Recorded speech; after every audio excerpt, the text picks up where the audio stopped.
Just like in religious system, in any religious system, the killing of animal, there is. In every religious system, there is.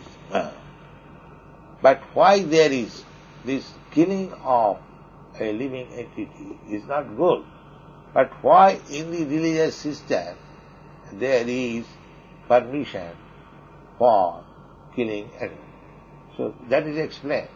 A person who is staunch meat eater, he cannot give up meat eating. So, at the same time he wants to be religious. This is the position. For such person, it is enjoined, just like in Vedic system. Alright, if you want to eat meat, at the same time you want to become religious, then you worship Goddess Kali.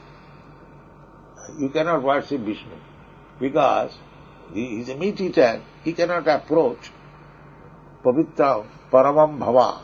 The Supreme Personality is the supreme pure. So this meat eater is impure. He cannot approach the pure. That is not possible.